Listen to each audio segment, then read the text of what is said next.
Welcome to Scoop World Order. It is Thursday. We're going to grind along tonight. We've got a huge show. Mecca is back. I believe Trey will be coming back shortly. JT is a big question mark. We're going to go through the top offensive coordinator candidates for Ryan Day. Jason Candle looks like he could be the leader in the clubhouse, Toledo head coach. A lot of reasons for him to come down here, potentially have a hot little run at Ohio State and become a head coach at a bigger program. So we're going to go through that. Maybe an NFL dark horse who would be an amazing hire that he could make. And also, we're going to go into the Bama snafu that was Dan Lanning, who a lot of big time Bama people thought they had him yesterday. And all of a sudden, he turns him down, stays at Oregon. What does that mean for Caleb Downs? So as always, we appreciate you guys. Thank you guys for kicking it. Yesterday was the biggest show we've ever done. So we appreciate you guys, your generosity. We signed up some new Pay It Forward members today. So we appreciate that. Again, if you are interested in Pay It Forward, if you qualify, send us the email, buckeyescoop@gmail.com. We get the military ID. We verify everything. And again, we added some new members today, so we appreciate you guys supporting the program. If you guys have questions, the Super Chats are going into Pay It Forward. So please send those Super Chats in. We'll get your questions answered. Again, it was a fantastic format yesterday. A lot of buzz around the show. Appreciate you guys, as always. If you enjoy this content, please leave us a like, click subscribe. Also, click that little alert bell. Again, the channel is growing astronomically, and it's all because of you guys. We appreciate you guys. Shout out to all you guys that are regulars on here, the couples that watch together. We appreciate you guys. Shout out all my Southern Ohio boys. Shout out where you guys are watching from. Put that in the comments. Appreciate you guys, as always. Going to get right into it with Nevada. Emeka is back. We've had that for a little bit. What impact does Emeka Egbuka have on our offense going into 2024?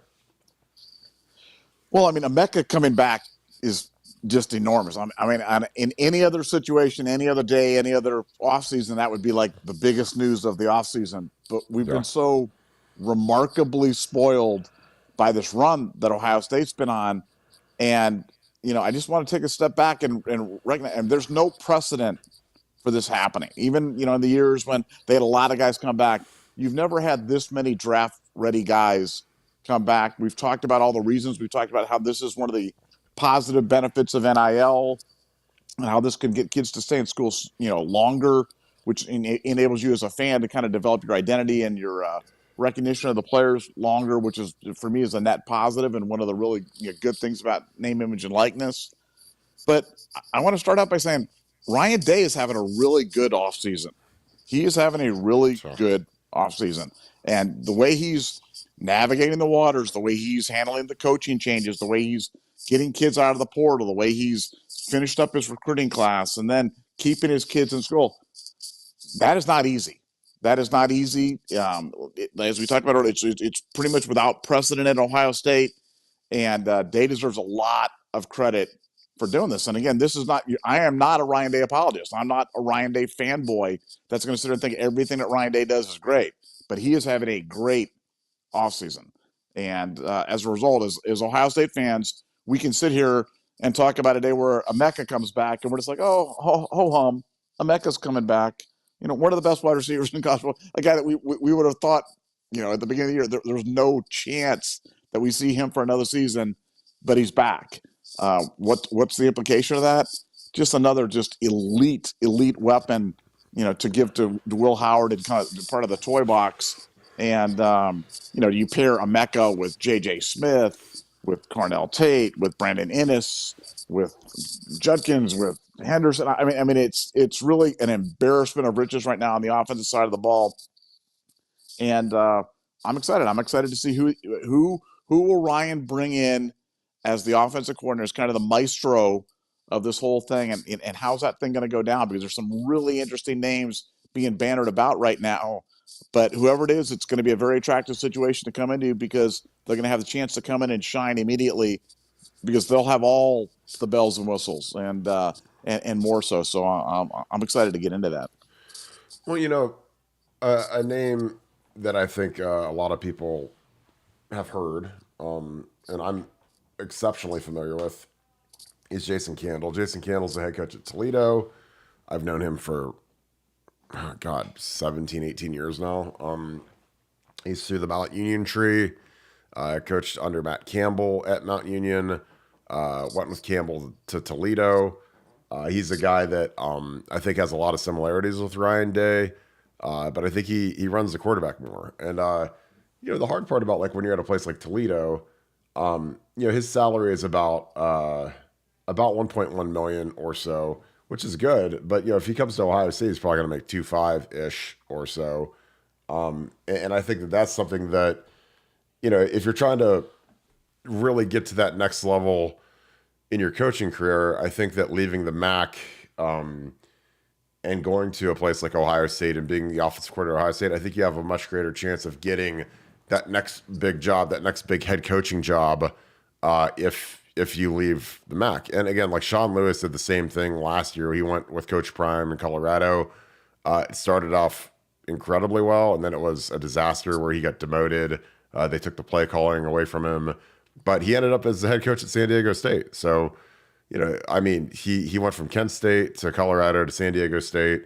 And maybe if he stayed at Kent State and had, the normal type year, he gets the job. But, when you're at Colorado and you're in the limelight, granted they hit the side of the mountain by the middle of the season and they're terrible coming down the stretch. But, I think it progressed his career. And with Jason, he's been at Toledo all the way back to, I think, like 2010.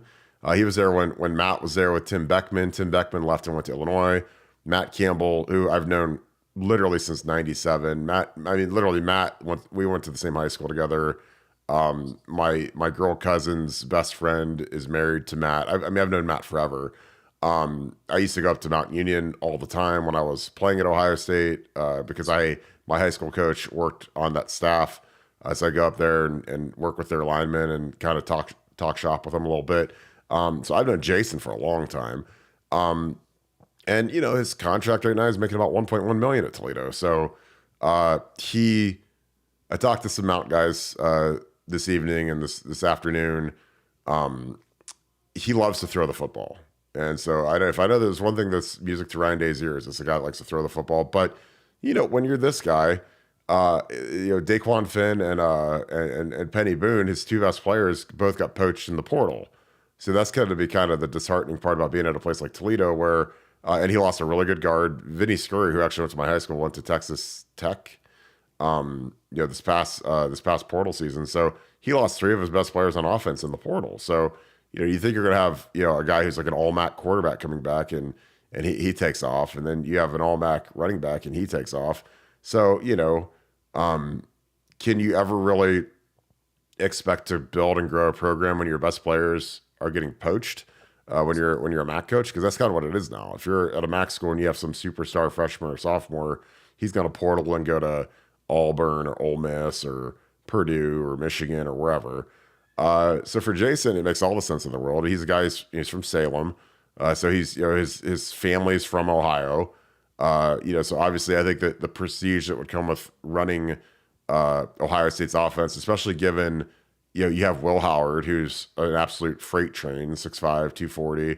And the kid that he had at Toledo was not anywhere near that big, but he was lightning fast, the Finn kid.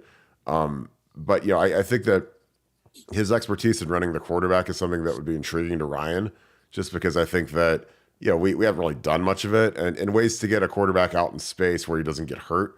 Like, don't run him in the A gap, don't get him killed, don't get his shoulders busted up, but just get him out on the edge, some different concepts. And, when you're a guy who's been a head coach from a young age at Toledo, if Ryan inserts him as the OC, then, he doesn't have to worry, well, can this guy handle being the head coach of the offense? Well, he's been the head coach of a whole team. So, yeah, of course he can run, Justin Fry and Tony Alford and Brian Hartline and whoever.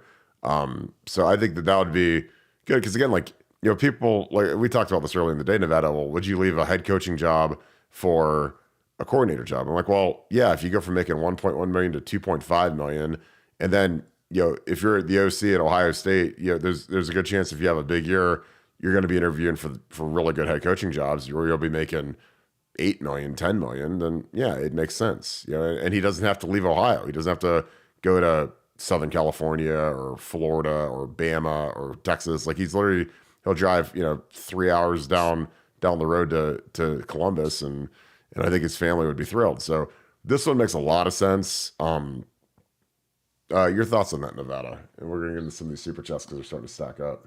Yeah. Well, I think the point that you made earlier, which is really an underrated one and a really good one, is the way with the portal. Now all of these lesser teams are basically becoming like minor league teams or feeder teams to the big boys. And the days of like building a program down there where you have your little Hickory High or whatever you're doing with Jimmy Chitwith and building your guys up, that isn't happening anymore. Or I should say it's becoming exceedingly difficult to have that happen. So I could see more and more of this type of stuff happen where you've got head coaches down there that are going, what am I doing? I'm just building a program for somebody else. All these are stepping stones anyway, because it's really it'd be hard or nearly impossible to kind of have some sort of sustained success down at that level with guys being constantly grabbed by the bigger schools. So I can see this move. I think it makes sense for a lot of the reasons that you talked about. I think it's a good cultural fit. And, for Ryan Day, this is a guy that he could turn the offense over to with confidence that he can do it and he can do the job. And like you said, the Ohio roots, the fact that that's another thing that's, an underrated point. Getting somebody from there who's never been around Ohio doesn't make a whole heck of a lot of sense. And I think this guy fits, a lot of the squares. I'd be excited about the hire. Yeah, I think it'd be a really good hire. Just again, it's a guy that, Toledo is kind of like the Ohio State of the MAC. Like they get the best athletes. They've got really good players. He knows how to use them. Like, he had Kareem Hunt, he had Deontay Johnson, NFL guys, really good players. Obviously, Kareem Hunt, his rookie year was Pro Bowler, unbelievable with the Chiefs. So he knows how to get guys in the right situations. He knows how to produce on offense. But, again, like when you're at a spot like that, and it's not like your best players even leave. They're not leaving to go to Bama. Like, I mean, his quarterback, who's all MAC and was the MAC player of the year, literally left to go to Baylor. And Baylor probably offered him a bunch of money, but Baylor's terrible. Vinny Scurry, who's a really good guard, went to Texas Tech, and again, he kind of is what it is. And the running back, he left too. So I mean, you think he got some pieces coming back, and that would get old. And at the end of the day, you got to think about, how does this hamper my progression as a coach? Like, am I going to be able to get the next tier job as like a lower tier Big Ten job if I keep losing all my best players? Where if you go to Ohio State is harvesting everyone else's players. Like, they're going out and getting Will Howard, and they're getting Quinshon Judkins. I mean, they're getting like the best players in the portal, and they're retaining their roster. So, if I'm Jason and I've known him for a long time, like if Ryan Day offers me that job, I'm like, Coach, I'll be there in 3 hours, and I'll just leave everything behind. We got a bunch of super chats. Will 8282, do we have a chance at Downs? Yeah, we do. I think that the longer this coaching search goes on for Alabama, I think the better it is for Ohio State, potentially poaching guys out of the portal. Again, I think Dan Lanning would have been. He's got some cachet to him. He's a guy that I think would be able to retain the roster a lot easier than Kalen DeBoer or Mike Norvell or some of the guys that they're talking about now. I mean, if they make Tommy Rees the head coach, which those are the three names that the Tuscaloosa News just dropped as candidates. Like, I would jump at the portal tonight if I was Caden Proctor or Caleb Downs. But the tampering is real, and it's beautiful, and there's a lot of tampering going on right now for a guy like Caleb Downs, Caleb Downs is as valuable of a guy as there is in the entire portal era, just because he's a superstar. He just finished his freshman year. He's a known commodity, and you get him for 2 more years after this. Your thoughts on Caleb Downs, Nevada? Yeah, I mean, look, anytime you're going after a big fish like this, it's a long shot. But Judkins was a long shot. Will Howard was a long shot. We've been hitting some of our long shots, and there's absolute interest from Caleb Downs' side. So it's not like we're going after somebody that doesn't have an interest in Ohio State. There's genuine interest there. It's just a question of, can they close the deal? Can they get it together? And the longer this Alabama coaching search goes on, even a matter of days, that helps Ohio State. So root for inaction or more people to turn it down or whatever it is. But Lanning stepping aside and not taking the job in terms of our particular pursuit of Caleb Downs was definitely a net positive. Yeah, I thought, if he took the job today, and again, like I had that from big time Bama donors, and they said that they're getting Lanning, but he spurned them, so he's probably going to get a new extension, a huge raise, and whatever, or maybe this is only Phil Knight's NIL. Which I would never leave Oregon if I was him. And plus, do you really want to follow Saban? I mean, if you pay enough, I guess you could, but that's not exactly the greatest, because if you show up and half your roster leaves, all of a sudden that's really not that great of a job. Geo did 42. Thanks for being a regular, my man. You're always in here. Appreciate you. I think Jason Taylor is a real possibility. What do you think? Yeah, I totally agree. I think Jason, again, he went to Akron, so he's proud Zip. He's a Hall of Famer. He's a guy that I think he would kill it. He's an ultra level recruiter for defensive linemen. He'd be my dream pick to replace Larry Johnson when Larry retires, which will be sooner than later. Obviously, Nick Saban just retired. But the things you have to overcome is right now you've got one open spot on the staff with Parker Fleming being gone, and Ryan Day has a decision to make. Do you promote James Laurinaitis, which I think is the correct move, or do you build this like contingency plan and try to bring Jason Taylor on as like a defensive ends coach for a year before Larry Johnson retires? I think those are two things he's trying to balance right now, because again, he hasn't moved yet, but is there overlap with Jim Knowles coaching the linebackers and James being a GA analyst or whatever he is? I don't know. I think that if you had James and Jason Taylor on the staff, you flip the script on, you'd have the most dynamic recruiting staff in college football on the defensive side between Tim Walton, James Laurinaitis, and Jason Taylor. But again, it's going to be one of those things where, like someone correctly pointed out, Jason Taylor's kid just committed to Miami or whatever. But kids transfer, I mean, Toby Wilson's at Ohio State and his dad took the Tulsa job. So, the McCulloughs, their dad was the Indiana running backs coach, and, he left and went to Notre Dame. And, I mean, I see that, but, in coaching, there's nothing that's finite. The only thing that's certain in coaching is change. Like, you're going to be changing your address, you're going to be changing your house, you're going to be getting fired. It's part of the job, and you're going to be moving. So, Jason he's obviously a D-line coach for the Miami Hurricanes right now.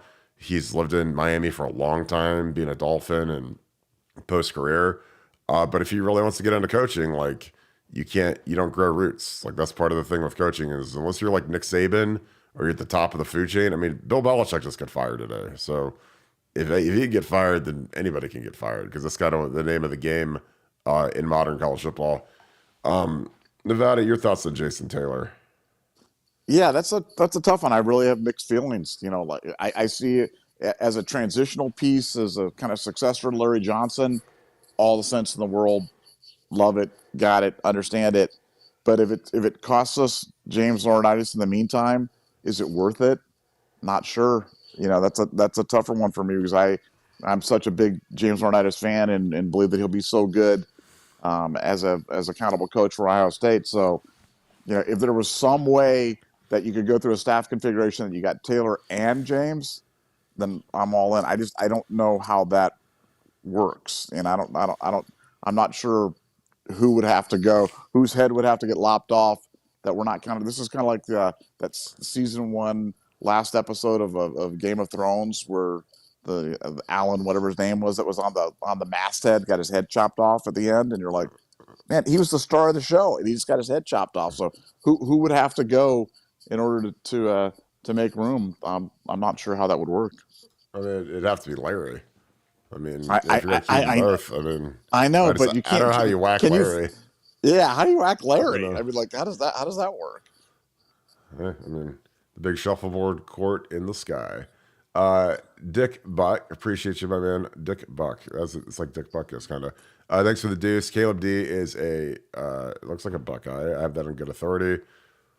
We'll see. Again, it makes all the sense in the world. I know one thing.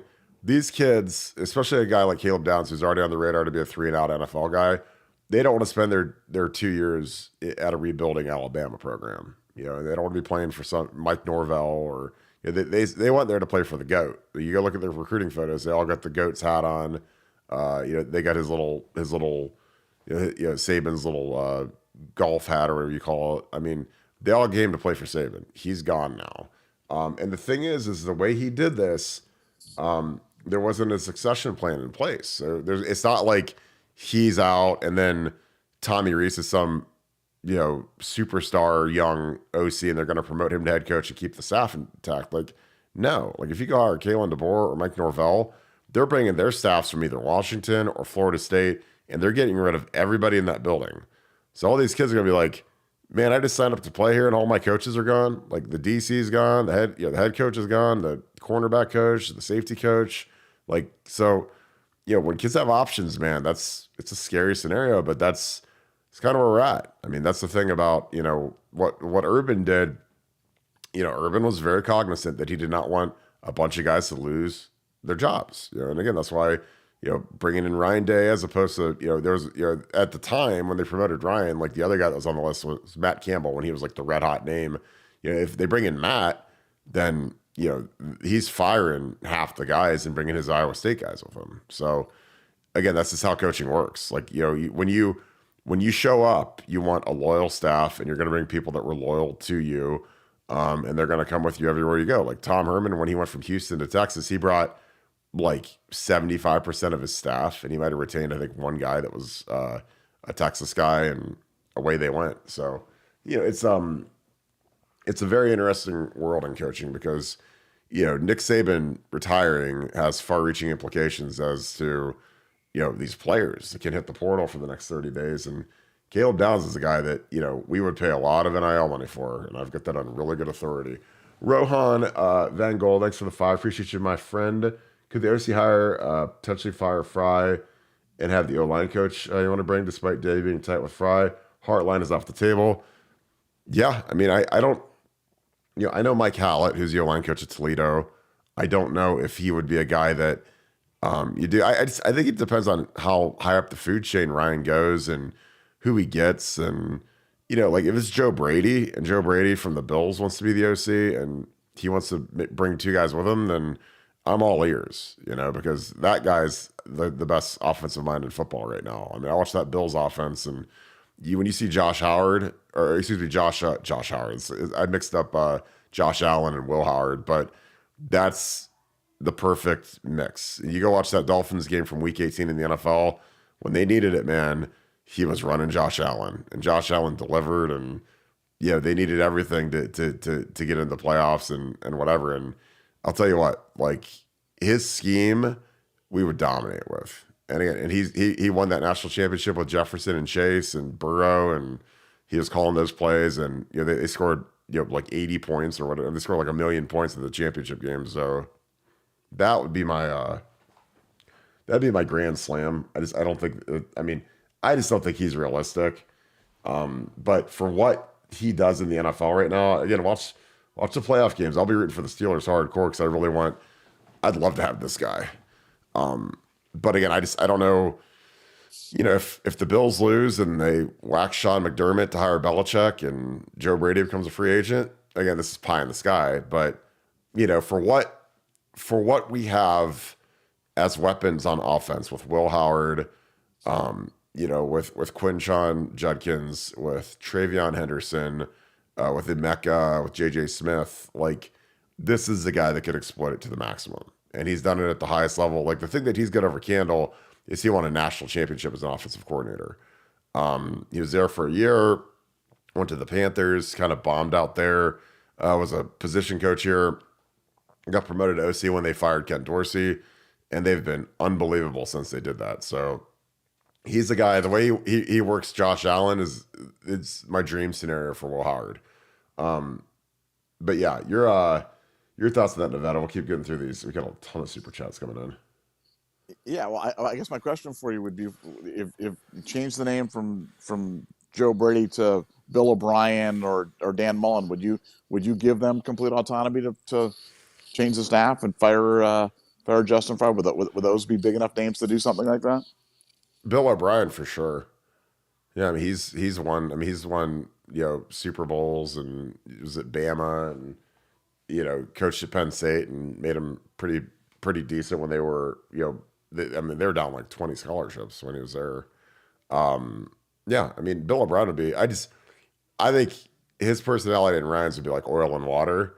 But I mean, Bill Belichick's hired him like 3 times, so he's got to be doing something right. Nick Saban hired him too, so he's been around the block. I don't know how much of it is a 1 year, and maybe it is just a 1 year deal. But the thing about a guy like Bill O'Brien is he's always going to be wanting to get back to the NFL, always. So Joe Brady's probably the same way, and Candle might be the same way. So I think that this is a 1 year hire, and that's how you have to look at a lot of this stuff. Because if our offense crushes it, which they're going to, and the OC puts up these sparkling numbers, like he's going to be in high demand when the next round of coaching searches come up. So, but I mean, I'd give Bill O'Brien full autonomy because he's been around the block. Like he knows what good looks like. He's been around Brady and those guys, and he hasn't forgotten how to coach. Now, when you've got turds like Bailey Zappi and Mac Jones, like it's not quite as easy. But when you've got like a stud quarterback and good linemen, like I like Bill O'Brien. I think he does a really good job. Jacob Allman, thank you for the 5. If Ryan gives up play calling, how long do you think it'll take to use that role on game day? How do you see him growing on the sideline? Well, I'm sure it'll take a lot of getting used to because you're going to be. It's probably like a smoker giving up smoking and have to put like the Nicorette patch or chew the Nicorette gum or something because he's going to be used to his routine that he's had basically for as long as he's been a play caller. Walking up down the sideline, going through the play sheet. And again, I don't think he'll ever fully give it up. He's always going to have input just because that's how he's been. But I think that it would be really beneficial to him to help manage the game, motivate the team, work the officials. Like to not have to do everything like he's doing right now would really help improve him as an overall head coach. But, I always think he's going to have his thumb on top of the thing. And that's why I think that we'll get a guy like Jason Candle instead of a guy like Bill O'Brien because, Bill O'Brien is, he's won big games and Super Bowls and that type of thing. Really, he's got, I don't want to say he has a better resume. He doesn't have a better head coaching resume than Ryan, but he's won big games that Ryan hasn't won. Now he's been a coordinator, he hasn't been a head coach, but, I think that it'd be interesting to see how Ryan would work with a guy, like an O'Brien. That's why, like I said, Candle makes all the sense in the world. Your thoughts on that, Nevada? How long do you think it would take Ryan to get used to not calling the plays? Well, I think it'd be quicker than you think, because you remember he's only been a head coach for 4 or 5 years right now. Before that he was always an OC or a quarterback coach or doing whatever. And I think what it would allow him to do, and I think he'd kind of tune into this pretty quickly, is when you're calling plays, you are always thinking about the next play. Always, you have to be. You're thinking as soon as you call the next one, you're thinking about the next play. And so all the things you talked about, working the officials, clock management, what's the defense doing? Where's the special teams coach? What doing? Where's the down and distance? He'll have a chance to kind of look at that as a kind of an observer, and then give input on things like that. I think it's the ideal role for him, for a guy who's got a great offensive mind, and I think he'll tune into it a lot quicker than people think, and he'll see the benefit to doing it because I just don't know how anybody does the same jobs, and that's why they had some stat about the last time the national championship was won by a play caller was like 10 years ago or 12 years or whatever it was. It's Jimbo Fisher in 13. Yeah, so it's been a while. So I think that I think for Ryan, I think he'll enjoy it, and kind of tune into that sooner than later. Totally agree. Keith Dennison, thanks for being on here all the time, brother. Being a great regular. Thank you for the 5. Love the returning defense. I do too. It's going to be sick.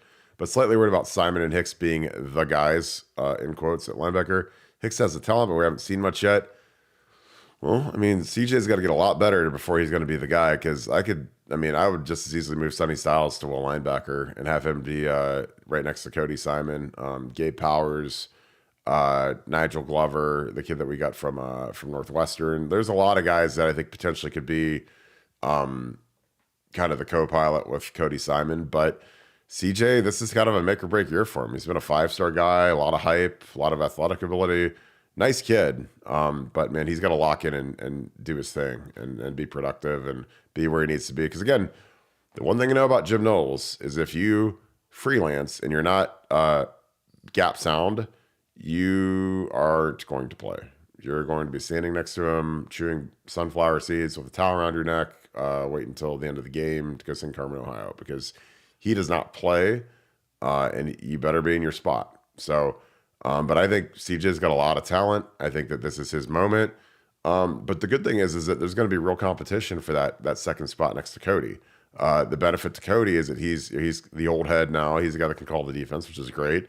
And then you put CJ and Gabe Powers and some of these guys have been around the block for a few years next to him. Some of these young guys, and I think that they like that room a little bit more than a lot of people think. That's why we didn't go after Tackett Curtis. That's why we didn't go after some of these portal guys, because I think that we've got you only play 2 linebackers, so when you got 6 or 7 of the guys in the room, you got to figure out who's going to be where and doing what. But I think CJ's got a lot of potential, but he's got to really lock in through winter conditioning and through spring football.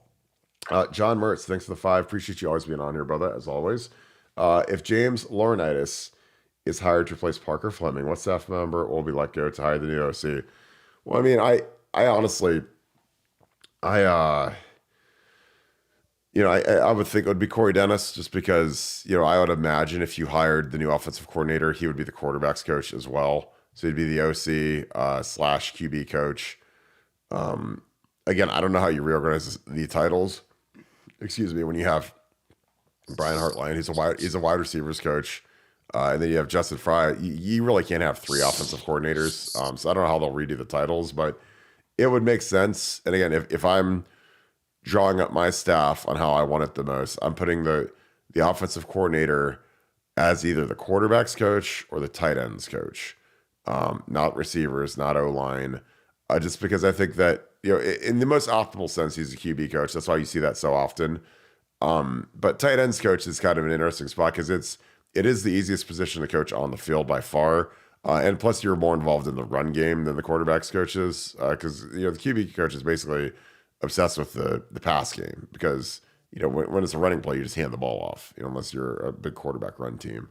But I think it would be Corey Dennis, and I think it'd be really interesting to see how this unfolds, because I think it's going to happen pretty quick here. Nevada, your thoughts on that? Yeah, I mean, look, there's really only 2 names. It's Corey Dennis or Tony Alford, and as an offensive coordinator slash running back coach, I'm not saying it hasn't happened.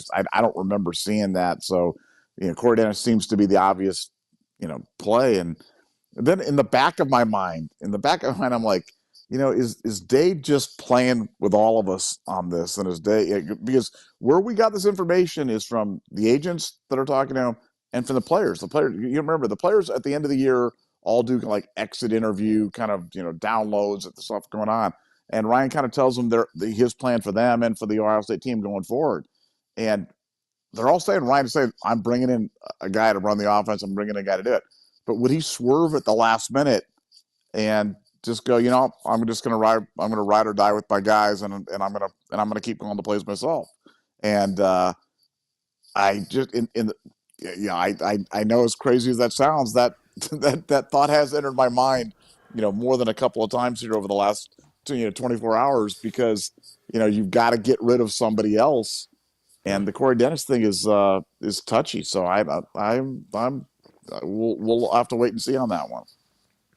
Yeah, I mean, if you fire Corey Dennis, that's very touchy. So it'd be interesting to see if that happens. Again, I think everything, I think in the next week we'll know. I mean, it could come down tomorrow. I don't know if Ryan will want to wait through the weekend to see who wins and loses in the playoffs, if there's any of the NFL guys that he wants. But, I think that he wants a guy that knows how to run the quarterback and a guy that can run the offense and has proven that he can run a program. That's why I don't think he wants a kid. Like, that's why I think like Jason Candle makes sense. Jason's 44.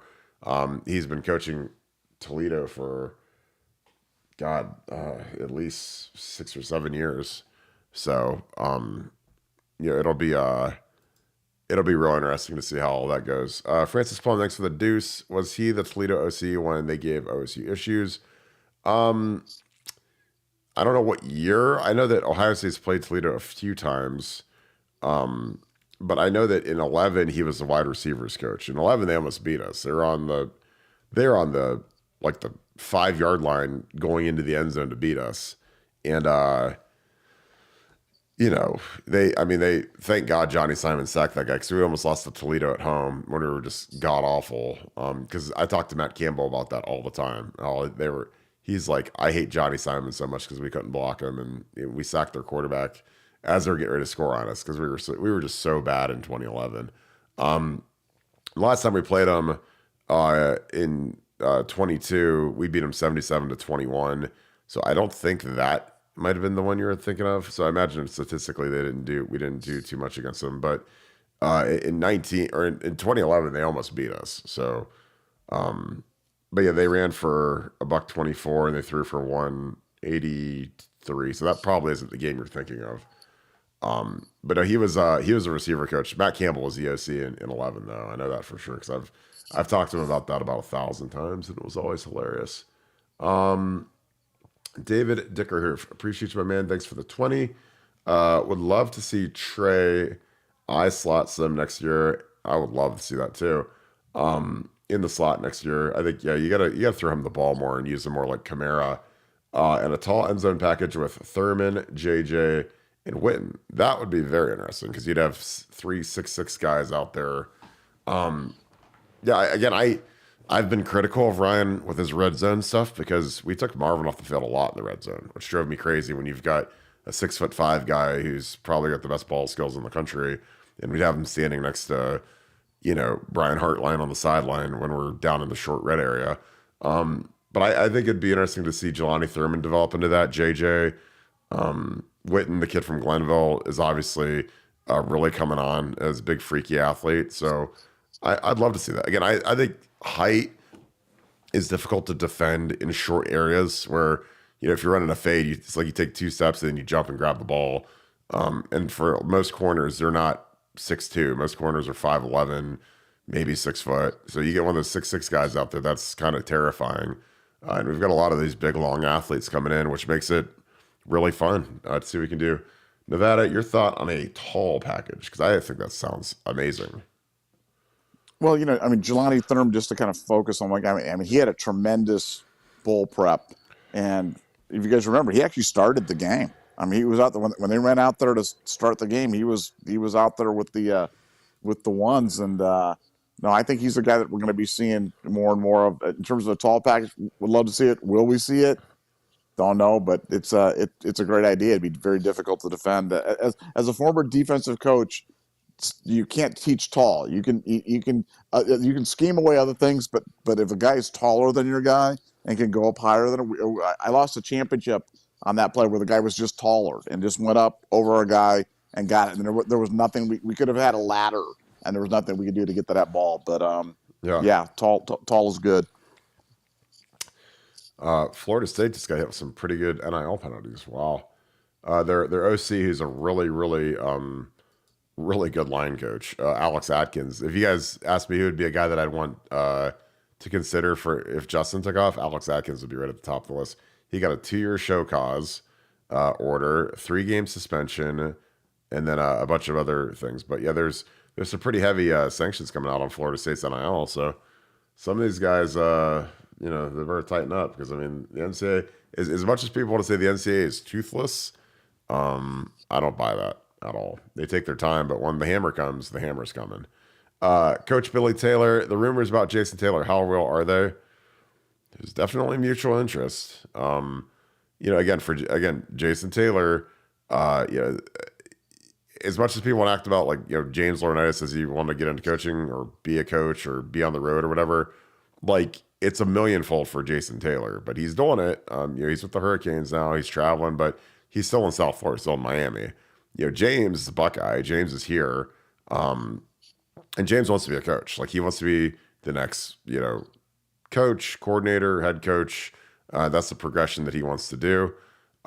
Jason Taylor, he played longer than James. He made more money than James. He's in South Florida still. But I think that, every coach realizes at some point you got to get out of the nest and you got to go coach somewhere. So if he wants to be, an eventual head coach and do the stuff that every coach has ambitions to do, a place like Ohio State is a great launching point, and I think he'd kill it up here. And again, he played for the Dolphins, but he's also a guy that He's from Pennsylvania and he played at Akron, so he's not completely unfamiliar with this part of the country. But I think he's a guy that would be a grand slam home run hire if we could get him to replace Larry. Now, how you do that? Again, do you try to bring him on this year as an edge coach, or do you that's the tough one. But I know he's an incredible recruiter, and obviously he's going to be a technician because he was one of the greatest pass rushers that's ever lived.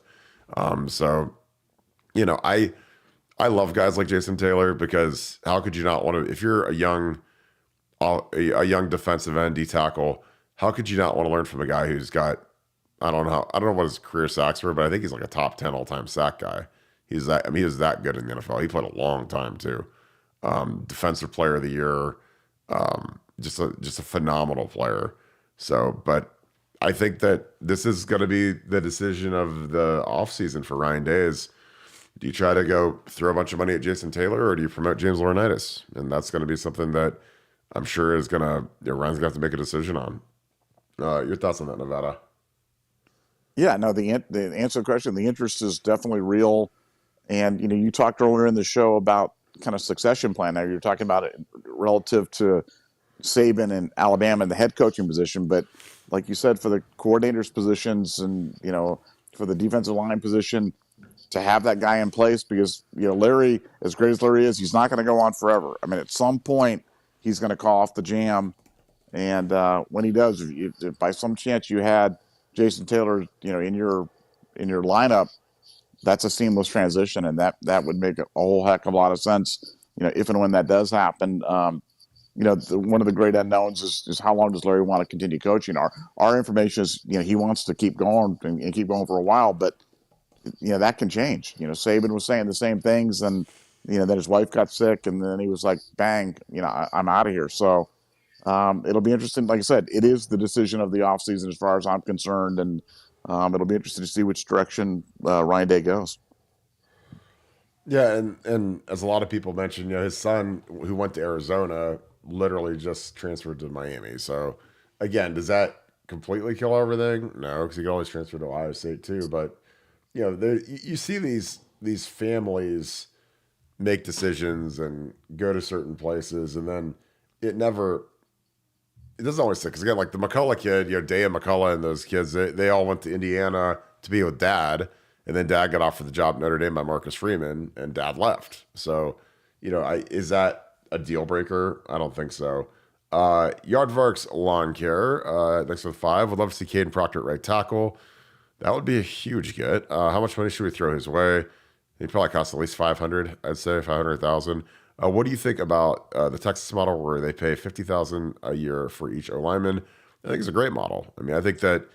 You got to understand, like, these kids don't really have any expenses. I mean, they have dorms, they have room and board checks, they get free meals like 3 times a day, and so it's basically just gravy when you give them 50 grand a year. I mean, you can pay for your mom to fly to every game, your family to fly to every game, room and board, like the whole 9 yards. So I think it's a good way to sustain excellence, is just to guarantee a payment to a position group if there's someone that wants to sponsor it. But for me, I love what Texas does with their NIL because they take care of certain position groups certain ways, and whenever your lineman gets 50, I think it's great. But I would accentuate it so that every starting offensive lineman would get 100, and there'd be like a tier system for me because I want the last guy on the bench to have the same amount of money as the starters. David Greenshield, thanks for the 5. The team up north buying Stallions beers, they were proud of cheating. Yeah, I mean, they won the national championship, and he was there soaking it up. And that guy's been raked over the coals. He was cheating, and everybody kind of disowned him. But I don't really think they did because they're proud of what they did. But they'll get theirs. I mean, wait till we get to March. JMatt212, thanks for the 5. Love you guys and Zach S. Turn on when I can. You think your husband coming to Jesus? You are husband having a come to Jesus, get it done or get out? Is that Urban? Is Urban having a come to Jesus meeting with Ryan? I don't know.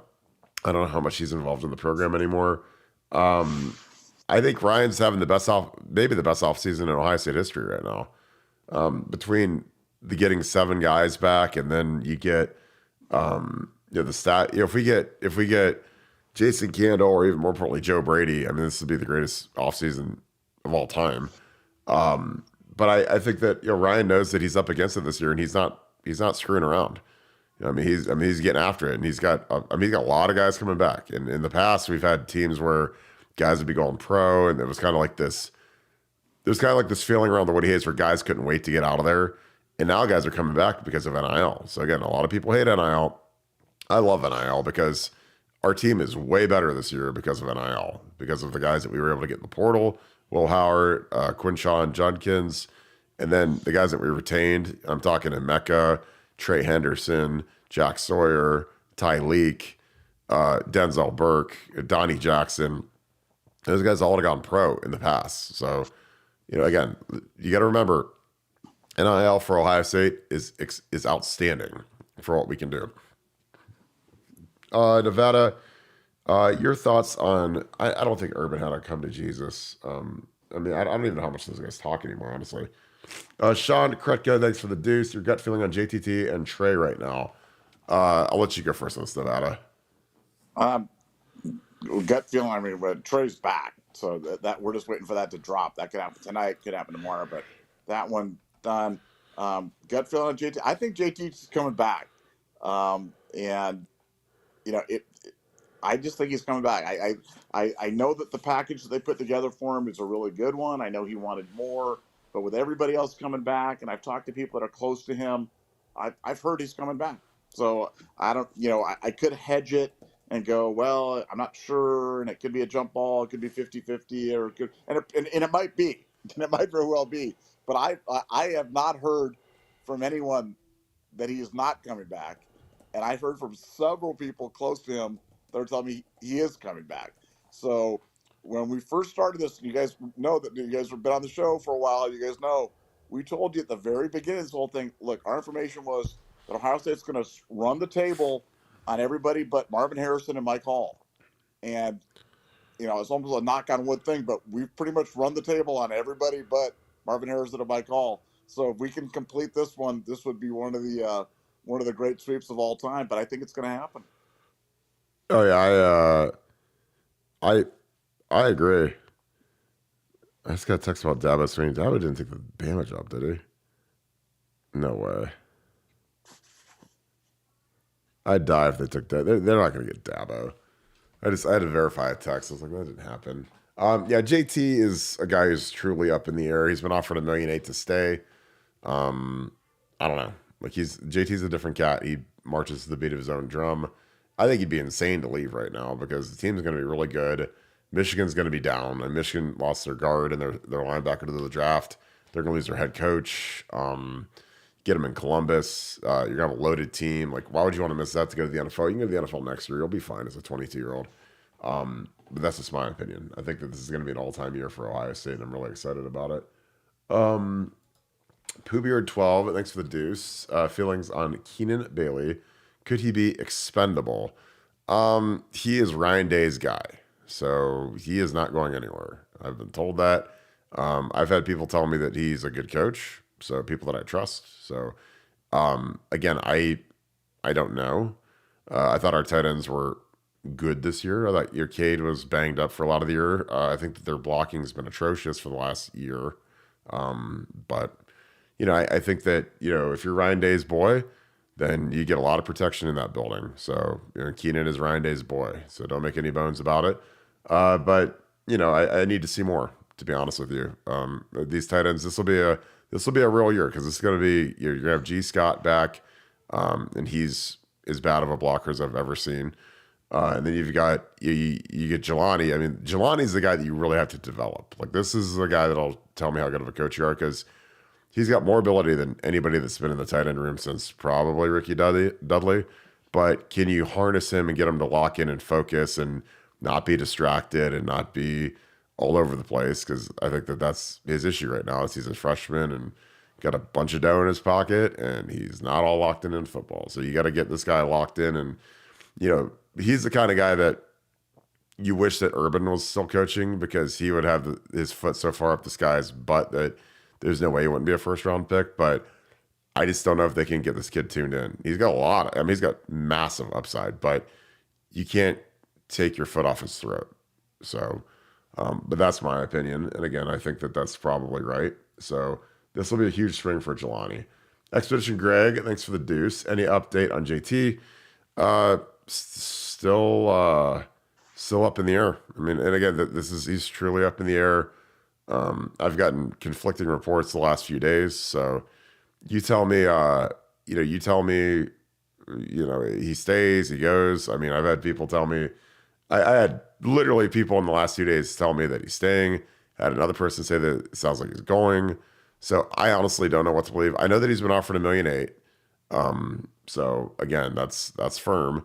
That's a nice chunk of change to play, get 4 sacks and whatever. And I love JT. I think he's a really good player. I think he's a lot better than people give him credit for. Not everything in the world is about sacks to me, especially in the scheme of the defense that we run.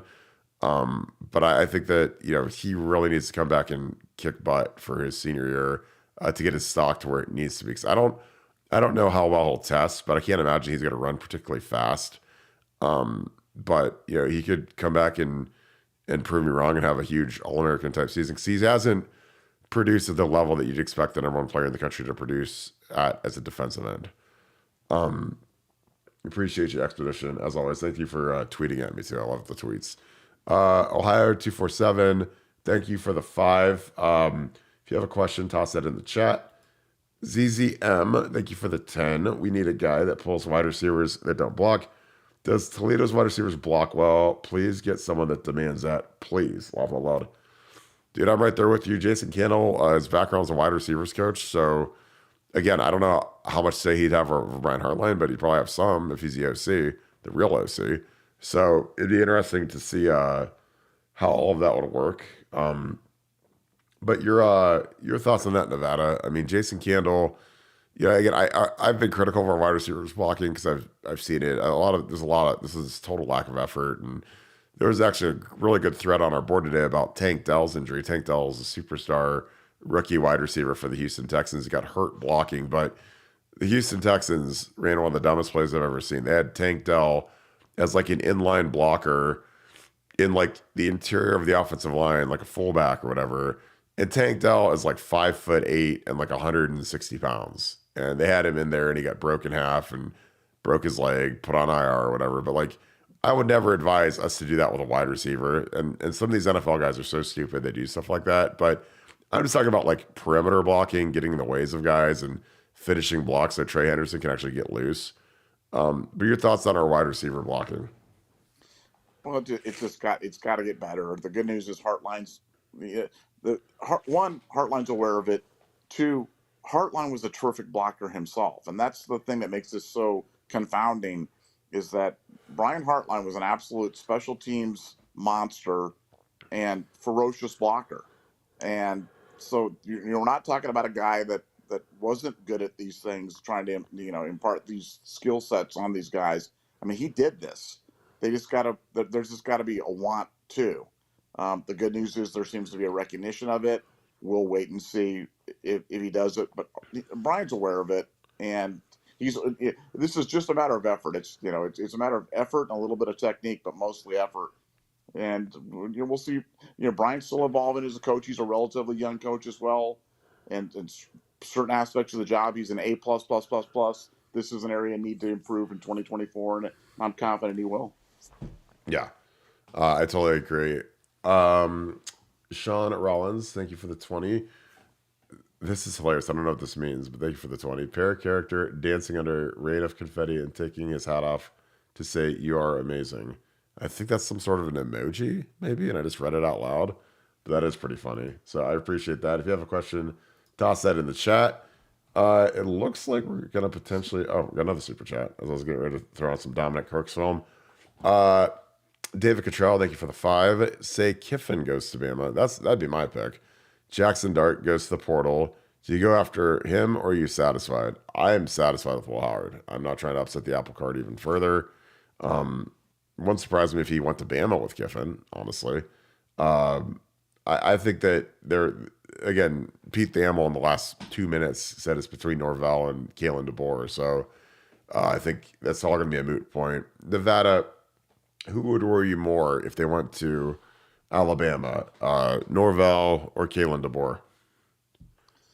Oh man, I could argue that either way. It's just about roots versus ability. I think a lot of Kalen DeBoer. I think Kalen DeBoer is a terrific coach, but culturally, how the fit's going to be there at Alabama, and you've talked about this a lot of times. People forget. I mean, Bama was in the toilet before Saban got there, and Saban, took that job. I mean, you're talking about like a long period of time where it was just they weren't good, and he's made them this juggernauts, seven, 6-time national champion or seven, one at LSU or whatever. But people got to remember how difficult of a job that is, and then following Saban on top of that. So if you're not a great cultural fit, if you're the Yankee that's coming into that job, and then now you're not winning national championships every 2 years or something like that, that could get really uncomfortable really quickly. So I'm not sure. Like I said, I think DeBoer from a a coaching ability standpoint, but Norvell more from a cultural fit. Yeah, I agree. I think it's I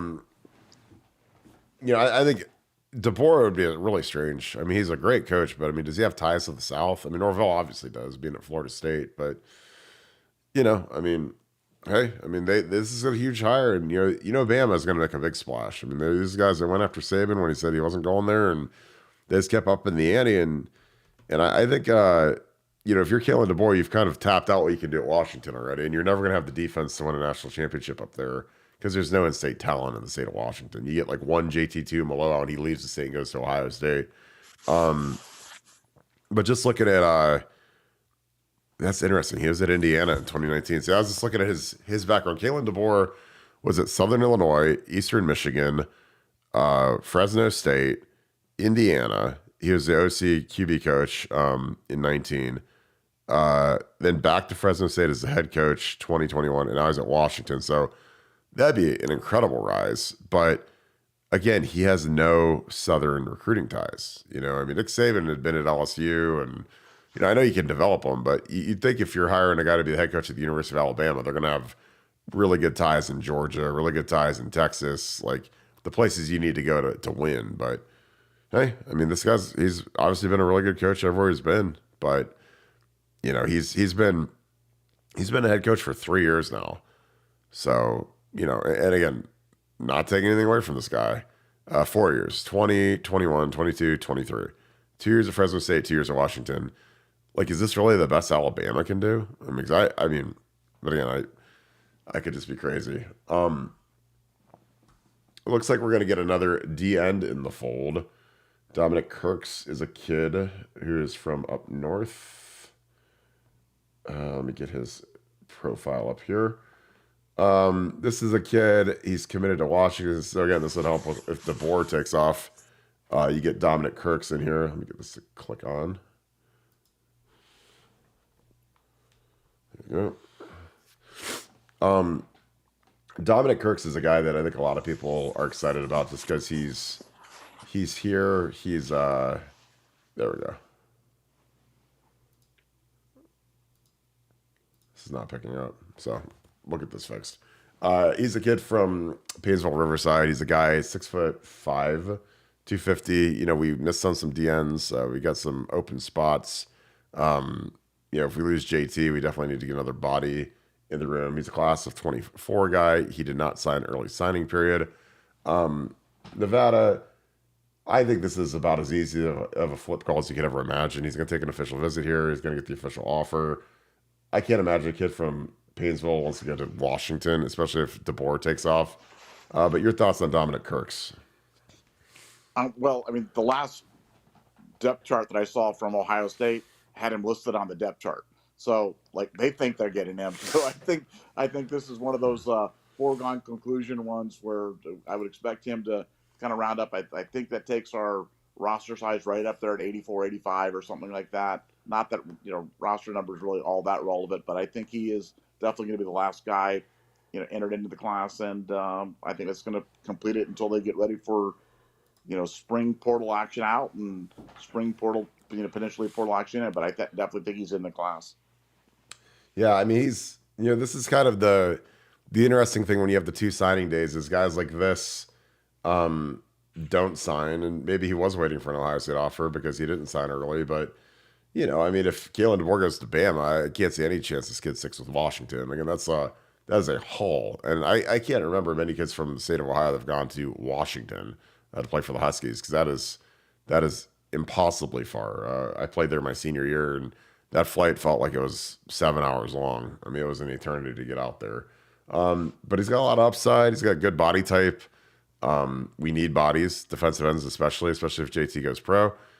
So yeah, he's an interesting guy. Again, I like these guys that can pass rush, get upfield, good hands. Again, his highlight tape's on right now, so you guys can see some of the stuff that he does. He's a dominant player, and again, these are the kind of guys that you get on your roster, and they might bloom into something really special. They might bloom into something that you're like, yeah, this is a guy that was a 3-star. Like I was looking up, I was talking to Quinshon Judkins people today, and they're like, yeah, he was a 3-star guy from Pike Road, Alabama, and didn't get a ton of offers and went to Ole Miss and started just blowing up right off top. So he wasn't like some guy that, he ended up at Ole Miss, but he picked Ole Miss over Bama and Georgia and Clemson. Like he was really a lightly recruited guy, like a 3-star type guy, and he just kept getting better and better and better. He's all SEC 2 years. So is he really a 3-star, or should he have been a 5-star if he's first team all SEC for 2 straight years? But yeah, a lot of these guys are the guys that end up making your team, making your roster a lot stronger than you'd expect going into a season because these guys sometimes feel slighted that they had to wait and they show up ready to kick butt as soon as they get to campus. And again, this kid, he's got a lot of upside. I mean, I watched this film before we got on, and he's productive. The nice thing is you see the production, you see the hurries. He has a few sacks on here, but usually the quarterback's running for his life and just chucking the ball. But he finishes plays. He's productive, and I mean that's what's not to like. And he's an Ohio kid to boot, so you get to bring another Ohio kid into the fold. Any more super chats? Nope. Looks like we're good on super chats right now. But yeah, I like I said, I really like this kid's film. Uh, yeah, there's a lot on. I think Jason Taylor is very much in play for Ohio State right now. Just depends on if he wants to do it and what's Ryan want to do with that spot. I mean, Parker Fleming's spot is still open, and like he's got to figure out what to do with James Laurinaitis and Jason Taylor and Larry Johnson. In terms of the offensive coordinator stuff, like I think Joe Brady would be the grand slam. I think Jason Candle's the most likely guy just because he's an Ohio guy. He likes to throw the ball. His offenses have been really good at Toledo. Like there's no question about how good his offenses has been. And I think if Jason wants to prolong his not prolong, but amplify his coaching career, he's got to get out of the MAC. He's got to get out of being a head coach at Toledo where your best players are going to get poached every single year.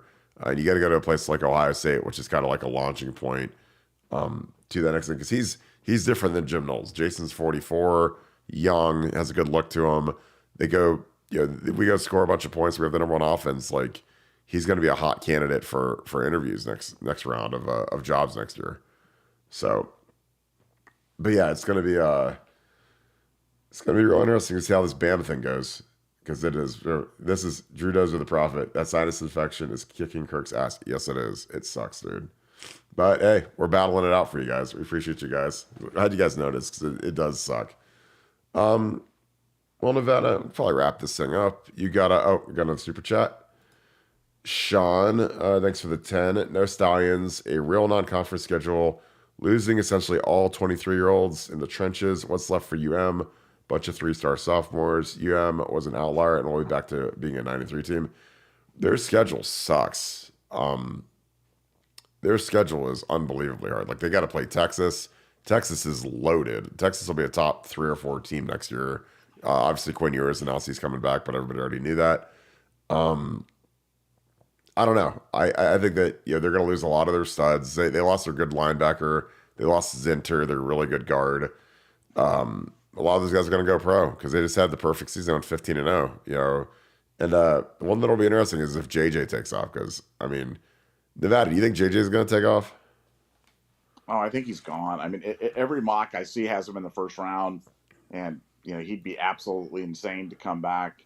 I mean, it'd be a shock, especially like you said, after you went 15-0, you won the national championship. It's not like you've got unfinished business. You did your thing. Now, again, I'm going to be real honest.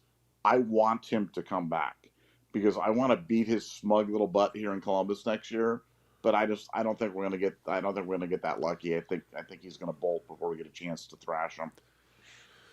Well, I just think that, when you deal with Jim Harbaugh leaving, which he's, I mean, we've been saying it. Bruce Feldman said it on the Rich Eisen show that he's gone. It's just a matter of time. Again, just read the tea leaves. We always talk about he hired Don Yee, who's the most powerful on it. Him and Jimmy Sexton are the two super agents for coaches. And I'm telling you, he is in a much different scenario now than he was the last couple of years when he interviewed with the Vikings and the Broncos. Because now he's Jim Harbaugh, 15-0 national champion Harbaugh, as opposed to the past couple of years when he interviewed with Denver last year and he interviewed with Minnesota 2 years ago. He was coming off getting smoked in the playoffs by Georgia and by TCU. Now he's got a big ring, took a team with above average talent. I'd say I don't think that was a great team, but he took him into an above average team from a talent perspective per recruiting rankings and every other metric, and he turned him into a 15-0 team that whooped everybody they played, including Bama, including Ohio State, and they obviously steamrolled Washington. So I don't think it's an interview process anymore. I think it's bring your best offers to the table, and if it's the Raiders, if it's the Chargers, I don't know, but he's going to be in major demand now because he's the guy that's proven that he can win in the NFL. I mean, he almost won the Super Bowl in the NFL, and then he also proved that he just proved he could win a national championship in college. So those are rare dudes, and I'm telling you, if I'm an owner and I'm looking at a bunch of coordinators and whatever, or Jim Harbaugh, I'm hiring Jim Harbaugh because he's proven he can win in the NFL. And I think that's going to be great for Ohio State because Michigan fans can enjoy it right now, but it's going to be ugly in the future. Jason Curtis, thanks for the 5. This team is so loaded. Even Nevadabuck could be the head coach of this team. You guys are killing it. Thanks, guys. I agree. I mean, I think that we've got some major talent. Again, Ryan Day is not playing around. I keep wanting to say the F word, and I don't want to do it because I don't want to get demonetized on YouTube, but he's not effing around right now, guys. I mean, you guys get Will Howard. You get Quinshawn. I mean, those are two superstars you add to the backfield. You get Trey back, you get Emeka back, you get Donnie Jackson back. It's like, good God. I mean, this literally could be the best offseason we've ever had in terms of roster additions. And then you look at our recruiting class, you throw J.J. Smith in, Edric Houston. I mean, this is big time. This is huge. Impact guys. Your thoughts on that, Nevada? Yeah, no, I mean, and we're not even talking about the starting center for Alabama, Seth McLaughlin. We're not talking about James Peoples. I mean, you're just Ryan Day is having the best offseason that any coach at Ohio State's ever had. Ever, literally. Ever. And so, we're the benefit. As for Nevadabuck as the coach, dude, you guys have no idea how great that would be. Nevadabuck would be. I'd be running the quarterback all the time. Every fourth play would be a screen pass, and every down on defense would be engage 8, and we'd be blitzing the heck out of them at every play. And after the games, we'd have a big party somewhere at some underground club or something like that in Columbus, and it'd be glorious. I had Lane Kiffin as my offensive coordinator, and we just tear it up. It'd be awesome. You and Lane? Oh yeah, my co-pilot. I really wanted Lane to get the job at Tuscaloosa. That'd be great. Show up with his 26-year-old girlfriend. She graduated from Ole Miss. I know. Oh my God, it's amazing. Yeah, it's gonna be something else, man. This is gonna be an amazing season. That's why I told people after the Cotton Bowl, everyone was down in the dumps. I'm like, guys, we had to play an 18-year-old quarterback. It sucks. Football can be a cruel mistress sometimes. But we'll be okay. And the people that listen to me are not on anxiety meds right now. They're not jumping off the cliff. And guess what? Again, how do you think Michigan feels right now? They're about to lose their coach, about to lose their quarterback, And then they look at us and we just got a really good quarterback. We got a really good running back. We got all of our skill guys coming back. We've got our all Big Ten guard coming back. We took Alabama center. Again, Ryan's not playing, dude. I'm telling you, like, this is going to be a really good team. And all those guys are going to be back with more experience, hungry, get their NFL stock up, unfinished business, beat Michigan, win the Big Ten. I'm telling you, I've never been so excited for a season as this upcoming year, just because, we're not used to getting these guys back at this rate. I mean, we're going to lose 3 guys, and other years we've lost 8, 9, 10. And 3, I don't know. Like JT is the guy that is the question mark, but Trey's going to come back, and I mean, watching him and Quinshawn in the backfield at the same time is going to be insane. And we literally have the top 2 running backs in the entire country in our backfield. That's not by me. That's by like NFL scouts. So I think it's going to be absolutely outstanding. Well, Nevada, we could probably wrap this thing up. Any final thoughts? Now, if you can give us a like, we don't want to be like monkeys, but you see that little thumbs up. If you can hit that before on your way out the door, it really helps us out. It helps the videos get recommended to other people. And so if you want to throw us a little crumb to Tinkerbuck, and if you're happy about Emeka returning, just hit that like button, and we certainly appreciate it. And also, by hitting that like button, that'll help Kirk Barton get healthier, because right now, God bless, man. This is kind of like, you wonder what Tinkerbuck is like in the flesh. This is what Tinkerbuck looks like when she's dying, is right there on that screen. But you can bring him back to life with the like button. If you hit it, he'll prop up. He'll run out to his Stairmaster and crank that out, and be eating steak by the end of the week. So save Kirk Barton, save Tinkerbuck, and give us a like. Yeah, save the Theraflu. Good God, I'm dying to feel better. I can't wait to feel better, guys. With that being said, appreciate you guys as always kicking it with us tonight. Hope you guys had a good show. Oof, that's not good. But again, thank you guys as always for kicking it with us. If you enjoy this content, please leave us a like, click subscribe, also click the little alert bell. Again, we appreciate you guys so much. Shout out where you guys are watching from. And I want to know in the comments, who's your pick for OC? Jason Candle, Joe Brady, someone to be named elsewhere, Joe Moorhead. There's a lot of names out there being floated, but I'd love to hear who you want as the OC. You can be realistic, unrealistic, whatever it takes. And also shout out where you guys are watching from. Some of my Southern Ohio boys are in here, so I appreciate you guys as always being in the chat. All my Ohio people, Massillon, Canton, Cleveland, Akron, Columbus, Lewis Center, New Albany. Appreciate you guys as always. Florida, Texas, Georgia. We had people watching from Africa, which is crazy to me, but people are watching from all over the place. So appreciate that. As always, thank you so much, Buckeye Nation, and thank you, Scoop family. I'll talk to you guys tomorrow. Oh, we got another super chat. My man Mello. So go sit in the steam room at Lifetime Fitness. I probably need to, but I don't want to get everybody else sick. Good Lord. I know. It has been brutal, but I appreciate that thought, Mello. You're the best. As always, thank you, Buckeye Nation, and thank you, Scoop family. I'll talk to you guys tomorrow. I'm going to go drink some hot tea and feel better. Go Bucks.